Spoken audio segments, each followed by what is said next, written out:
So we want to talk to you, Kevin. Actually, before we even jump into it, you want to introduce like who you are? What's your claim to fame? Oh man, my claim to fame is that I can balance the American dream. Right now, I got a couple kids, work 55 hours a week, married, keep a household together, do a podcast, find time to, exercise enough to not have to buy new clothes every year. Just trying to hold on to the dream and keep things in check. I don't never want to be the guy. My wife's into fitness, so I don't want to be that guy that has like a fit wife and a big belly. You look like such a loser if your wife's all fit and you just got moves. It's just a bad look, dude. Yeah. It's a bad look. So you hate to see it. You really do.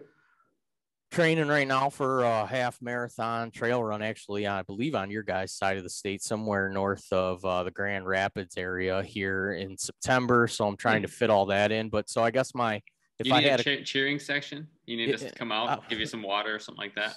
Any kind of support, a beer, support, illegal supplements, anything that you can keep me from not collapsing. Those PEDs laying around.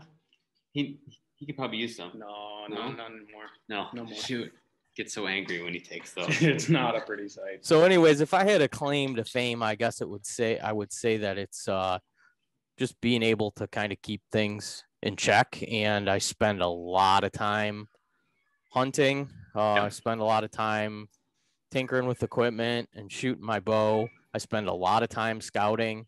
I mean, if I could do it my way, I would pretty much live in the forest, but I fight that battle and maintain a modern day household and a job and all that good stuff too. So you're not a hippie, but you like to be in the woods. Oh my gosh. Yeah. Spring scouting, deer hunting in the fall. Yep. Even this time of year, I was in the woods yesterday. Mosquitoes are obviously just horrible. It's just bad this year. But if you're moving, you can, and if you dress right, wear like some lightweight. I had like a lightweight fishing hoodie on yesterday, and that was money in the bank with a hat and some long like Wrangler 4-way stretch thin hiking pants. That's you. Okay. That's what Isaac was. Remember, at the shoot, Isaac's like, "Hey, man, I wore these pants for you." Isaac is from Vector Custom Arrows. Came to our shoot, and he's wearing these pants he's been telling me about from Walmart. He claims these Wrangler stretch pants that are like $20. $25. $25. They got black, tan, like a nice like forest green, and like a charcoal gray. And they're the pants I wear every day. I'm a plumber by trade, so I burn through clothing pretty good, and these things are super durable. They're lightweight. I run hot. If I had it my way, I'd wear a pair of shorts and no shirt all the time, be walking around with a bow in the woods. You close a lot more deals. I think like a lot of people would be calling you to, clean their pipes, if you know what I'm saying. It happens. It happens. The phones. Yeah. Business is good. Business is booming. That's right. Hey, sorry to interrupt right now, but we got to thank a few of these sponsors that help make this show and this type of content possible. So here it is. First up, Huntwise, our favorite phone app. You can get it on Android. You can get it on iPhone. It's the ultimate sportsman's app. It's got mapping, movement predictions, and social media content. So look them up on your App Store, Google Play, or whatever kind of phone you have. Vortex Optics is some of the best optics in the world. All right, we use them all the time, not only for hunting, but I actually use it sometimes out on the golf range. And in the podcast range. And on the podcast. It's Wisconsin-based, so it's an American company. And also, they make a pretty slick clothing line. So if you want to save yourself 20% off on clothes like this, head over to their website and use the code BOGA20 for 20% off. Yeah, next up is Vector Custom Arrows. It's an arrow company that we really love. Again, they're a Wisconsin company. You basically go to their website, you enter in your bow specs, and they create a custom, perfectly tuned arrow that fits your needs. It's a micro diameter. It's heavy hitting. We shoot them into tons of stuff. We don't break them very much, and they're delivered right to your door. Check them out at vectorcustomarrows.com. All right. If you didn't know already, we are Michigan guys. So we like partnering with Michigan companies. So we are proud to announce that we are partnering with Prime Archery. And believe it or not, James, you're going to be shooting a compound here. I'm going to dabble. He's going to dabble in the wheelie bow. again. So we're both actually going to be shooting the Nexus bows that are brand new for 2021. You're 4. I'm Nexus 4. I'm going to be shooting the Nexus 2. Yep. So if you guys haven't checked these bows out, go take a look on their website. They're awesome. Nano grip. Just check it out. The grip stays warm in your hand. Huge deal. I get cold fingers, and I'm a big fan. Looking forward to it. If you've been paying attention to the podcast and this show, you know that we are big advocates of saddle hunting. And the best saddles that we like to use are the Trophy Line tree saddles. They are top-notch. They fit really well. They're very adjustable. We've actually used quite a bit of them, and we found that Trophy Line is our favorite, mainly because of that. And if you guys think you want to get into the saddle game this year, or if you're looking to upgrade your saddle, head over to their website, and you can save yourself 10% by using the big long code Bowga Hunting TL10. One word. One word, 10%. Go get yourself some discounts. We work with another amazing Michigan company, Bivouac Bow Co., the makers of some of the finest traditional archery equipment that we've had the chance to shoot. I've been loving the mobility and the stability of their backland bow, shooting it for about a year and a half now. Huge fan. It's compact. It shoots like a longer recurve. If you want to get into traditional hunting, if you want to maybe upgrade the traditional setup you have, go to Bivouac Bow Co. Give them a call. Talk to Georgia, talk to Jim, and they'll hook you up with something pretty special. We've all kind of been there. A few hard days in the woods. You're going to get a little sore. Things might not be feeling normal. That's where you can actually use something that's a pretty trendy product right now, and that's CBD. It's not cannabis, all right? So you're not going to be feeling all crazy. It's hard to light. This is hemp extraction, I believe it is. It is. It's and this is locally sourced, so it's sourced. Pure and local.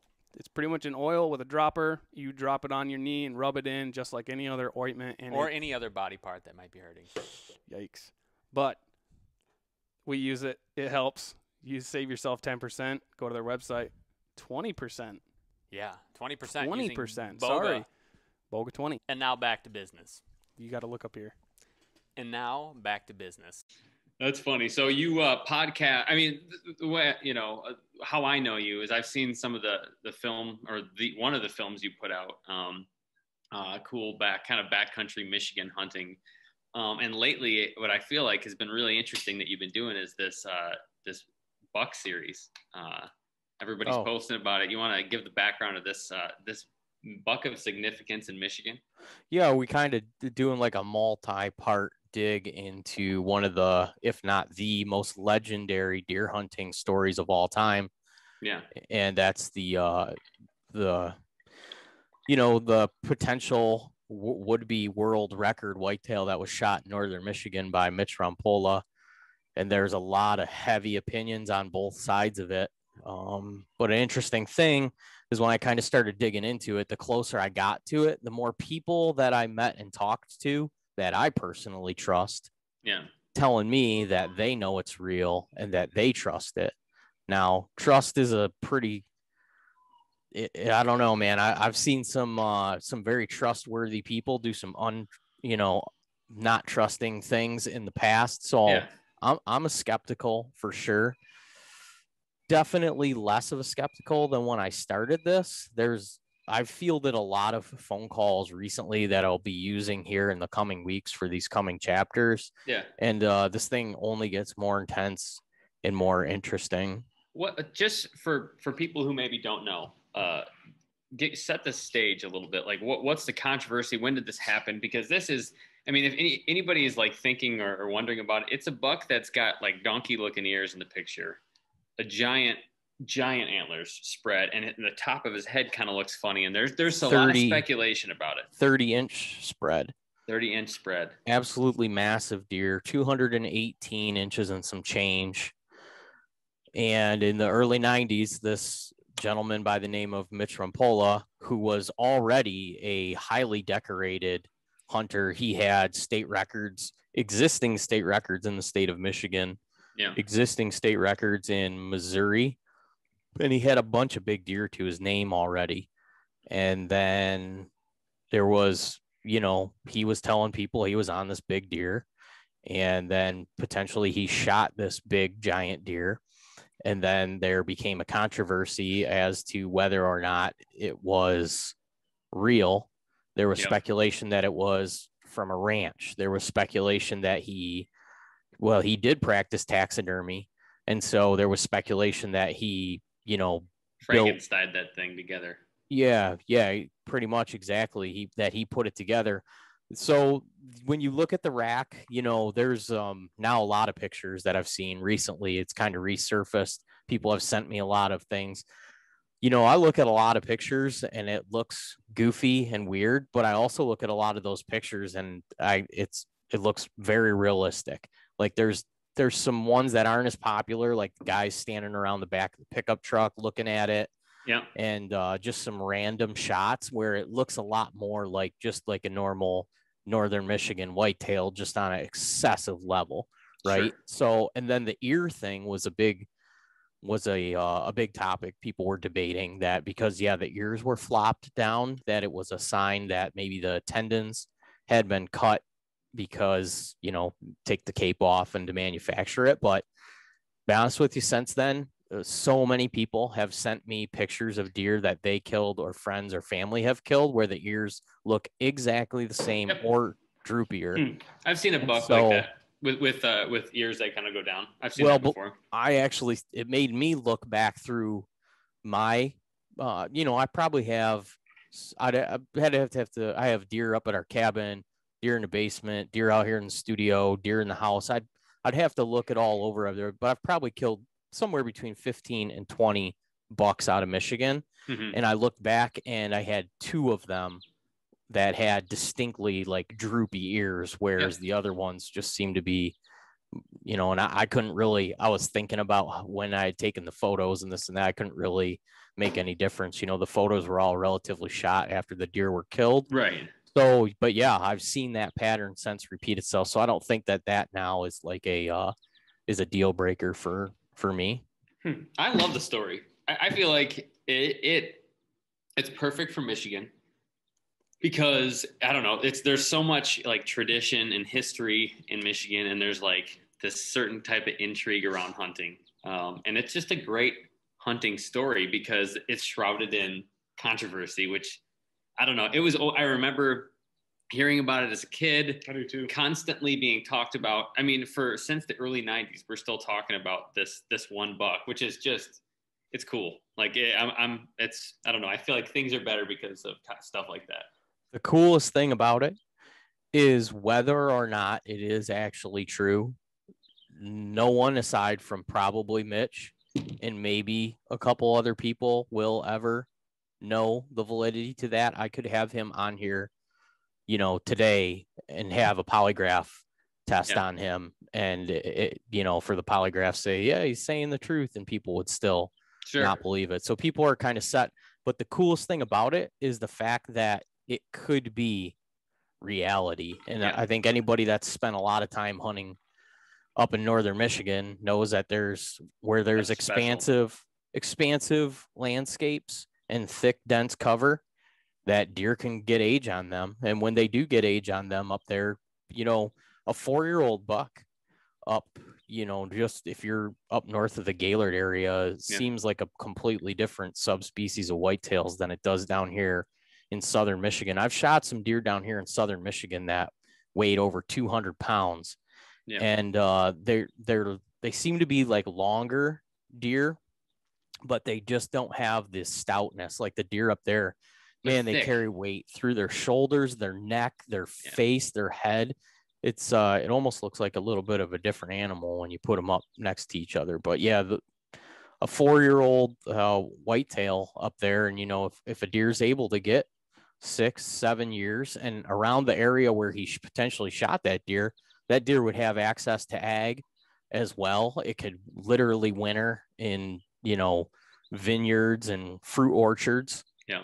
And then, head out into a bigger landscape. So who knows? Deep swamps up there. I mean, they can go deep in those swamps and you'll never see them.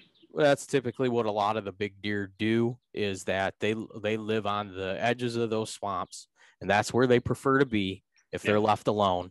But, starting September 15th, people are up there pounding grouse, woodcock, squirrel. They're running bear dogs like crazy. Yeah. people say that Northern Michigan has a lot of hunting pressure, and I agree with that, but it's not coming from bow hunters. No. Not. We never see them up there when we go up. No. I hardly ever do. But those deer get bumped around and get pressured a lot by everybody doing everything around there. But my point was they prefer to be out on the edges of those swamps. But as soon as the pressure comes, yeah, they know the spots to get back into there and where they can go about their business and basically be left alone, you know? Yeah. We've talked about this a lot on the podcast. You find like, you look at a map, and if you were to identify all where people go and kind of just draw a little circle around it, you find those pockets that aren't lit up by those dots. And that's kind of that's how usually I try to figure out where to hunt. Just where are they avoiding contact with people in what areas, and just go hunt there. Mm-hmm. Yeah. You find the couple things that they need. They typically, a deer, once it's a buck over a year and a half in Michigan, it wants somewhere where it can feel comfortable standing up in daylight, maybe moving around 25 yards this way, 25 yards this way, where it can browse. Yeah. So whether that's just low woody browse, acorns, whatever, I've literally seen them come into like manufactured food plots, and they're just eating leaves that are falling off the trees. And so but as long as they have a little bit of cover, and I think those deer, as they get a little bit older, they just feel secure in weird spots. Everybody talks about, you have to go this far and that far. And in Michigan, everything's so thick. You often don't have to go that far. You just have to go somewhere different. Parking lots are a big thing. I'll park my truck at a parking lot, but I'll walk a quarter to a mile down the road, and I might only be hunting 75 yards off the road, but it's like no one is hunting here because 9 out of 10 guys, it just seems like the tradition in Michigan is when you get to a parking lot, you just follow that trail back. Yeah, exactly. Instead of going left or right. But I don't park my truck typically within a quarter mile of anywhere that I'm going, into the woods. If a car's coming down the road, I'll jump off the road and hide behind a bush for a minute, let them pass. When I'm out there, I definitely like to keep to my own. Yeah, you kind of stay out of people's way. I mean, for other hunters and for other people out there. But how do you say, this is tangent here, but say you're out there and you park quarter mile.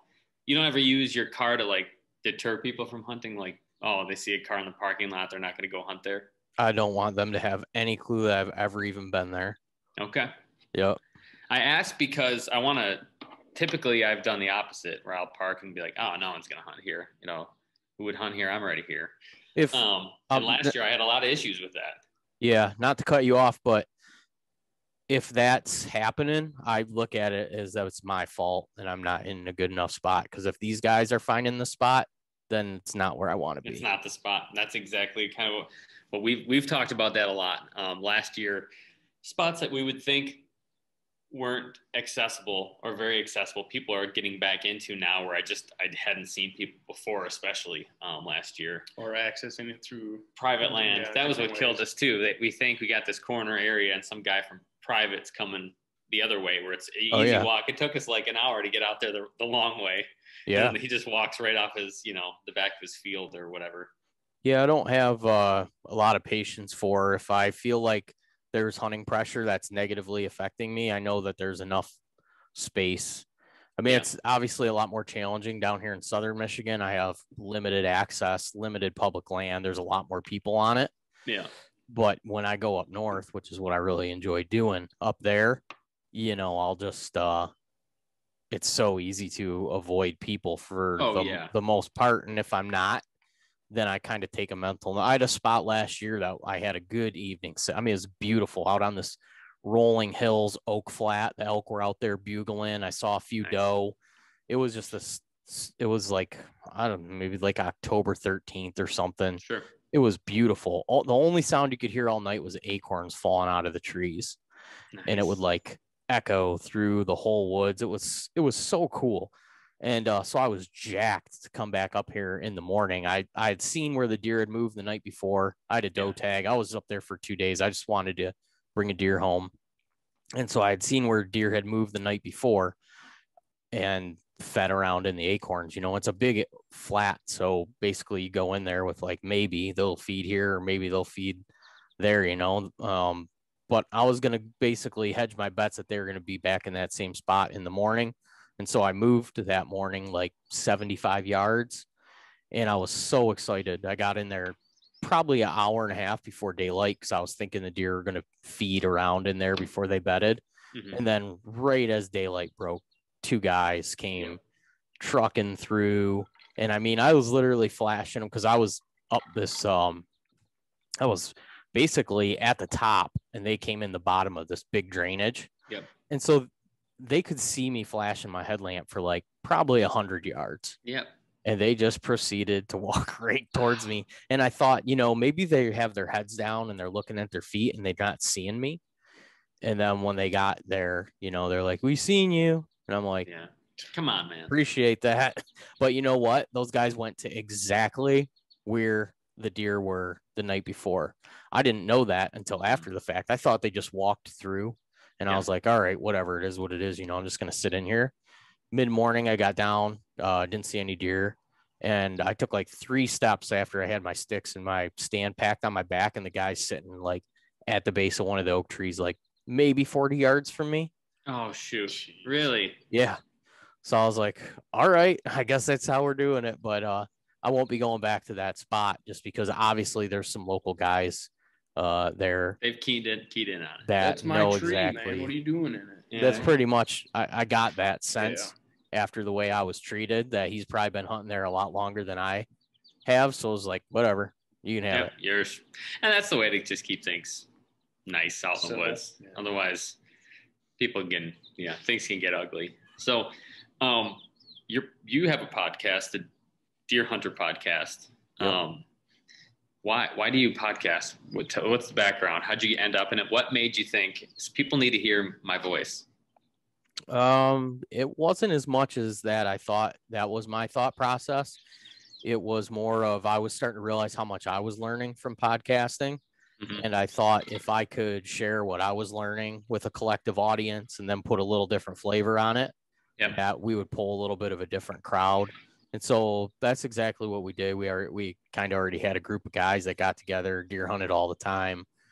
We were always hanging out, having beers, sharing hunting stories and strategies. I mean, that's kind of what we got together to do.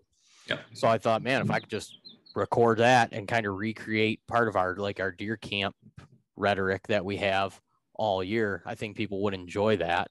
And to be honest with you, I was pretty interested in starting to meet some of the people throughout the hunting industry. Yeah. I was watching people create films. I was watching people start to produce some really high quality photography, and it really started to draw my eye. And I was like, man, these people obviously love to do what I love to do. So, I went to an event one time over on the west side of the state in Grand Rapids, and sat down with Mark Kenyon one night and had beers, and I had a notebook. And I took notes, and I was like, hey, I have this thought that I was potentially going to start my own podcast. Would you be willing to? And he's like, yeah. So he spent probably a good hour and a half just sitting there. We had a couple beers, and he gave me basically, most of the tips and pointers that I needed to get fired up. So it was pretty huge asset to have that resource. He's been doing it a while. He knows a thing or two about it. Yeah. I mean, he's the deer hunting podcast that I found out. I started off like a lot of people probably listening to Joe Rogan.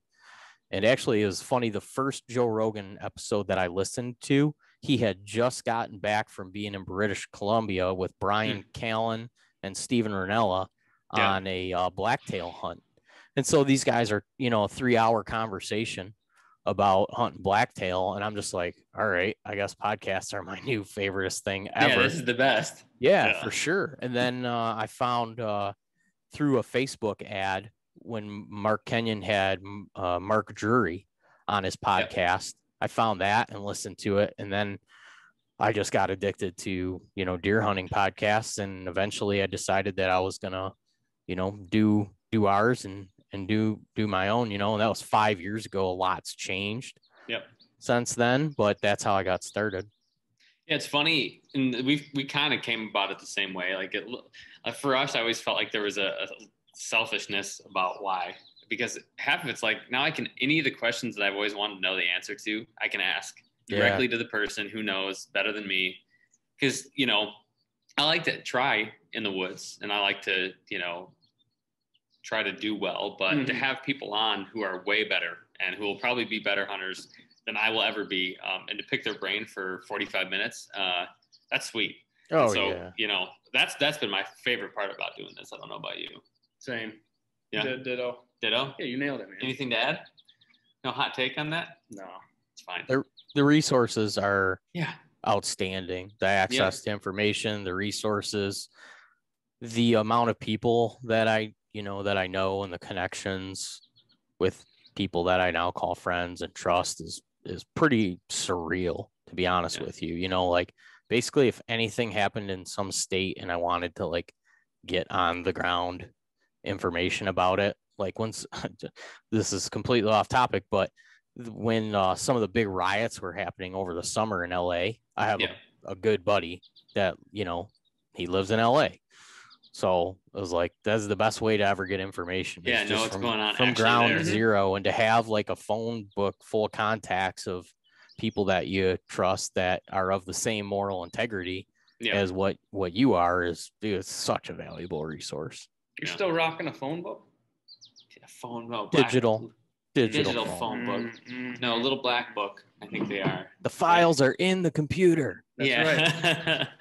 They're in there. No, that's cool. So you did TAC this year? I did. I shot the Boyne Mountain one. Yep. How'd you do?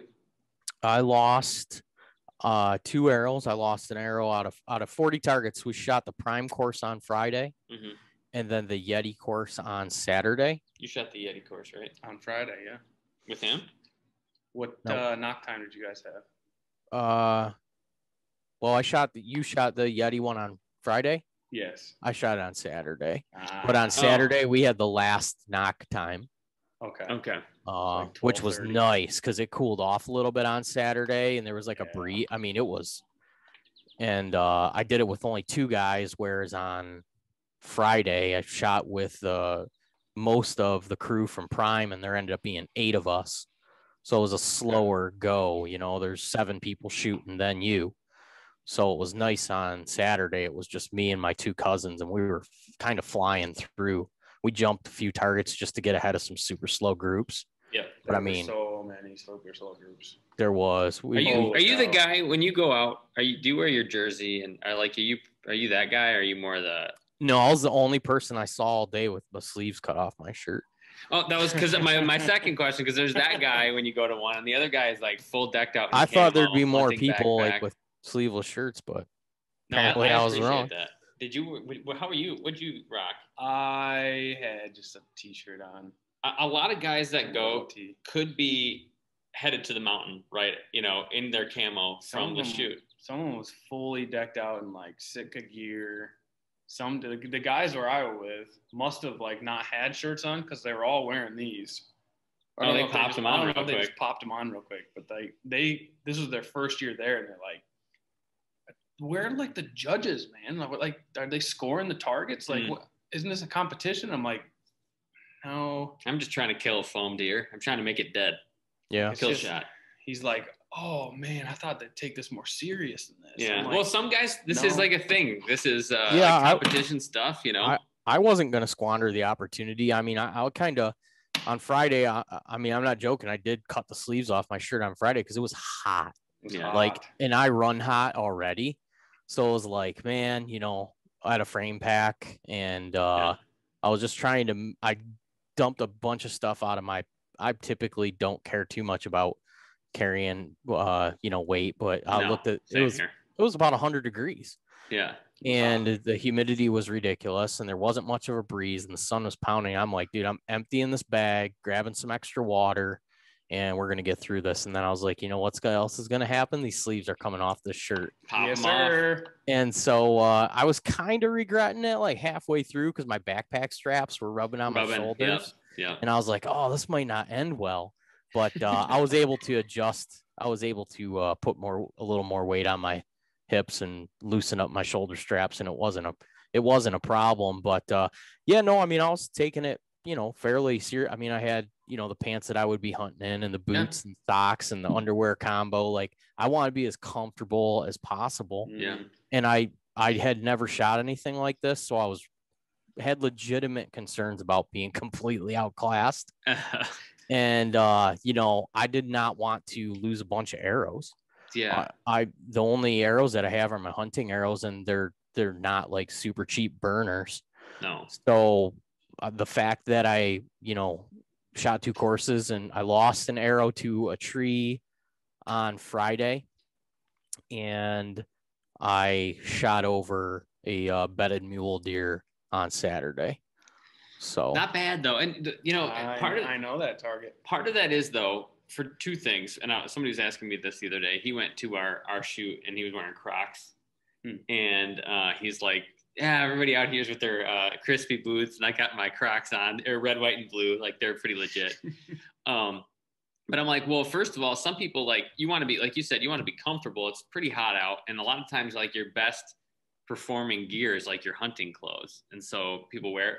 On the other side of things, some people are like, I'm headed out in September. I want to make sure all my gear is ready to go. And this is, like, a fairly lifelike situation. You're walking, you're carrying your stuff through, you're trying to shoot. So I can see it. I still wish though that they reversed the course. What does that mean? Make us hike up, take the chairlift down. Oh, why not up and down then? No, maybe they should make maybe they should have like one of each or whatever. Because you could imagine that. So like shooting that Yeti. Hey, you know what too? That would be the fast. You wouldn't have the slow groups probably. Yeah, you'd weed out those guys real quick. See? Yeah. I suggested it. We could make it the you know what? We're going together. It can be the Bowga deer hunting. Next year, no, next year we'll do the shoot at we've been talking about doing it at Cannon's. Don't necessarily count me in on. He's in. He's in. You're on the uphill one. He's the main event, and we're all planning on it. Cash me on the chairlift. Yeah, well, and he's also going to be fletching my arrows ahead of time. That's right. So, you're getting looped into a whole lot of things today. That's all right. I'm flexible. Yeah, that's right. So no, that's interesting. I just asked because he had brought that up. He's like, I'm walking on Crocs. I'm like, well, I think there are different reasons for people to be doing different things out here. But are you keeping track of score? Are you? We on Saturday we played wound or kill. Okay. So if you're in the vital insert, that's a point. If you're in the foam and not in the vital insert, that's a negative point, and then a clean miss is a 0. I like that. I like that a lot. You know what game I've been playing a lot lately with my brother? Hit each other's arrow. Nobody wins. Nobody wins. Right. But one person really loses. Because for that event, that wound or kill was it was fun. It was easy. It was perfect. Yeah. Yeah, it was an easy sell on the group, Oh yeah, it's easy to do. I still, like I said, I'm making a plug for Hit Each Other's. It's the name of it. Hit Each Other's Arrows. You shoot a lot better when you have when I have another arrow to hit. I feel like I shoot a lot better that way. Hey, there's a benefit to it too. I don't know if you guys are movie buffs at all, but the gangs in New York, the Bill the Butcher, all day you can just yell, "That's a kill." That's a wound. Exactly. I know. Exactly. It never gets old. It never gets old. If you're looking for a movie quote, Jared's your guy. He's a lot of times he'll quote movies to me, and I'll be like, "What are you talking about?" Just smiling like. Yeah, you never know when you bring something up like that. But so I'm glad I'm in a safe space. You know what? This is a safe space. Actually, wait, we got to make. I did that work. Can I just do one thing before you say? But the Bowga Podcast is officially a safe place, a pro safe place podcast. So you're safe here. Your opinions, are safe. Jared, continue. Good. I dropped a movie quote at work today. Did you? When? Yep. So I popped into one of the guys' office and I go, "Hey, Slider, you stink." And he caught it. He goes, "If anyone's Slider, it's you." I'm Maverick. You don't even get it, do you? That would be Top Gun. Okay, nice. Yeah, you're Maverick. Would you have noticed? Would you have caught the quote? No way. I don't know movie quotes. I don't know if half the time I forget I watch them. Like Laura will be like, or I'll be like, I've never seen that movie, and she'll say, my wife's Laura. She'll say, we just watched that movie. Mm-hmm. So I don't know what I do during movies, but they go right through. Zone Yeah, out. well, there's no shortage of movies these days that can just go right through your brain. Not a lot of quality. No, a lot of quantity. A lot of quantity. Although I will say this, you can think whatever you want about me. Marvel movies. Oh, I'll second that. I'm a big Marvel guy, and I've been watching Loki. It's pretty good. You finally started watching it? Yeah, it's pretty good. I know he's not for everybody, but it's a pretty good show. I heard that from somebody randomly, that the fact that you said that just yesterday, someone was trying to sell me on that as well. So it's interesting. If you're into the Marvel movies, yeah, I would say it's a good. And like they talk, it's like there's some debate about order versus chaos and what that. It's good stuff. I do like that topic, so I might have to. Right, I'd have to check it out. I just thought it was an interesting take. Maybe not my take, and obviously, anyways, yeah, I thought it was pretty good. So you've encouraged me to watch it. You're welcome. To be honest with you, if I have any time to watch anything, it's deer hunting related. I saw I saw him. You posted about what's that whitetail? Adrenaline. Adrenaline. I was gonna say extreme adrenaline. Yeah, I saw you watch. How are those? Oh my god. He's crazy. Those guys are crazy. Yeah, you've not watched. I've watched parts of one of the older ones. Okay. And they do it very differently, but they get on some a lot of big deer. Yeah, in the past few years, Matt, and his last name escapes me right now, but he was one of the head camera guys and field producers for Jim Shockey's show Uncharted. Yep. And Matt started filming with Jared handful of years back, and the production quality went up quite a bit. Not only that, but I think Jared learned a lot from Matt, and I think Jared's learned a lot over doing this over the years. You could tell. Yeah. Like if you go back to the first couple DVDs versus, now he's 10 years into it. Yeah. I mean, the production quality has really increased, but the stories and the action have always been great. So, oddly enough, as the only deer hunting content that I can get my wife and my 6-year-old son to sit down because it moves pretty quickly. Yeah. And they like Jared, and they like Chansey, and they like Shay. They like the people, and they like the characters. They like the funny and the silliness of it. And I do too. It's very lighthearted, and there's a lot going on. It's, I've for 10 years watched his videos. Yeah. So I felt like I knew Jared pretty well. And then through doing this, I met Jared, and we have a friendship, and he actually helped produce our DVD.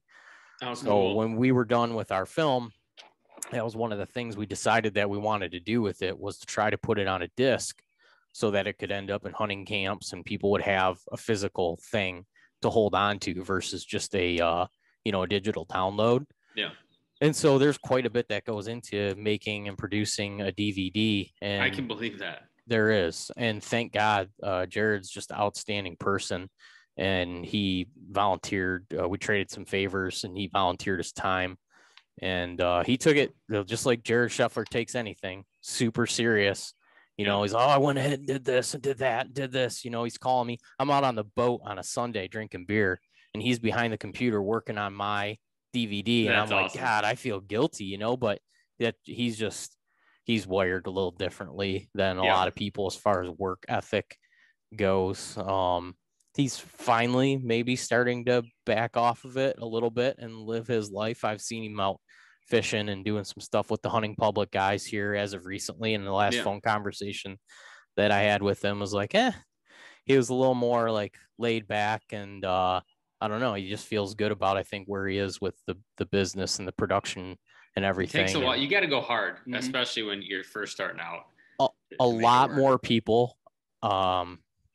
He'll talk about it here pretty shortly, but he's got some exciting news coming out, and a lot more people are going to probably start watching Whitetail Adrenaline before this hunting season picks up, if I had to guess. So he's got some big things in the works here probably in the coming weeks, to be honest with you. You love to hear that. It's because it's been a while, but I liked their style. It's kind of like very intense, a lot of fast movement, and they don't just sit in a tree.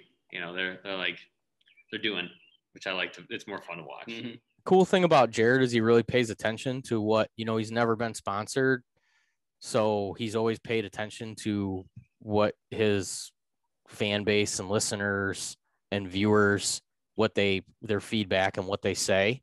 Yeah. And he caters the content to that. He released a series a few years back called The Ride, where it was like a little more of an behind the scenes. It was less hunting, a lot more, and it didn't get the best feedback. And, I think some guys would take that the wrong way, but Jared's like, all right, I won't do that again. It's more hunting, just adjust. Yeah, exactly. So he cut more of that stuff out the next year and put more hunts in there. And, he's just always seems like I mean, if you can do something like that for 10 years, and it's not like we're in the heydays of DVD sales. No. That's all he's done to this point is sell DVDs crazy. And work trade shows. When are we seeing the next Deerhunter Podcast video? When are you coming out with your next one? We've been talking about it recently. We kind of have the beginning stages of like the outline for the film, and basically have like the companies, I think, in place to be able to maybe potentially get the funding to do it. Yeah. But it's such a major operation. Yeah, it's a lot of work. Literally when I did that, that was my job. I didn't have employment that fall. Mm-hmm. And it wouldn't happen if, had I had a full-time job, I don't think we could have got that project completed in the way that we did. Yeah. And so, the guy, Jordan Susowitz, the producer of that film, he's a professional by all definitions, and he's come a long way, and he'll attest to this in his career since he shot that film. So like he has zero interest in doing anything like subpar. Sure. Yeah. And so he knows the time and the resources that are going to be committed. And now that we did one, I have a good idea of what it's going to take. So the first thing is we have to figure out what we want to do with it, right? Like we did a 46-minute film. Yeah, it was long. Yeah. It was long, and we wanted to do it that way, and our thought process was different in that it was basically like, this is what we want to do and we're going to do it, versus this time we're like a little more organized, and we're like, well, first thing we should figure out is what are we going to do with this? So there's been a lot of talk of doing one of the, either like the full draw film tour or the Badlands, the Badlands Film Fest, which are much shorter films. Obviously, I think those have maybe even like under a 10-minute runtime. I think so. I think there's a long and a short entry category. So we've talked about that. We've also talked about making something specifically to release to YouTube, because we recognize right now that is the most powerful means of distribution. If you want to get something out to a volume of people, you can go on some of the hunting films in there, and I think Donnie Vincent had one on there that might have had like over 400,000 downloads. I mean, that is an insane amount of people. Crazy. If you have 100,000, it's a ton. He had 400, I think, and I could be wrong on that number, but a lot. It was a crap. I think we could all agree it's a crap load. So if you're a company that's putting up financial resources for a film, obviously the end goal is you want viewership, right? Right. So what means do you have by that? Most people are consuming content now digitally. Yeah. I mean, it feels crazy to talk about, putting 10,000 or tens of thousands of dollars into production to just release it for free. Yeah. No one ever pays for content anymore. But sponsors recognize the value in getting eyes and ears on their products. And so companies continue to do it. And it seems to be, I mean, the hunting public guys are probably one of the most, if not the most successful people in the space right now. And that's where all their content goes. Yep. Is YouTube, Yeah, they're huge. They grew fast. Yep. Yeah, those guys work real hard. They're good at what they do. And they found a niche and a sweet spot, and they turn content over real fast, which is great. It's fun to follow. It's beautiful to follow in the season when the days that you aren't hunting. Yeah, just popping on at work. You just need your deer hunting. Just a little itch, scratch. Gets that itch, scratch itched. So if I were me in say a month and I wanted to see this video that you guys have already released, I think you released it last year, 2 years ago. 2 years ago. The film, The Forest. The Forest. Yep. Where can I find that? How can people find you? It's on YouTube. Okay. Right now, I actually originally we didn't plan on doing that, so I have the disc for sale is on my website, deerhunterpodcast.com. Yeah. And then actually the disc will be available potentially in Jay's this coming August. Cool. And then at the Osable River Outfitters up in Mayo, they built a new store, and we'll have a display there and have the disc for sale there. And then you can go on YouTube and watch it. It's at Deerhunter Podcast, and it's got a 46-minute runtime. That's awesome. Well, hey, I mean, we're coming up on time. For people who haven't listened yet, check out the Rompola stories. They're great. They're very entertaining, and like Michigan hunting history, it's as good as it gets. But thank you for coming on and just, like I said, just chatting for a little while. We had never met prior to this podcast. Had seen the stuff you do, and so appreciate you and the work that you put in. It's a lot, but it's very much appreciated by a lot of people. I appreciate that very much. And I know we've chatted back and forth on social media here and there, and we've made some attempts maybe to meet up and get together, but everybody runs at a pretty fast pace. Yeah. But I like what the archery thing that you guys were doing. And I used to live in Grand Rapids. I know Rockford well, and I really like that area. So give me a reason to come over there. Oh, yeah, we can do that. I'm right here. We'll make something work. Yeah, Jared's not the reason. Not alone. I stink too much. All right, man. Well, have a good one. Thank you so much. All right. Thanks, guys.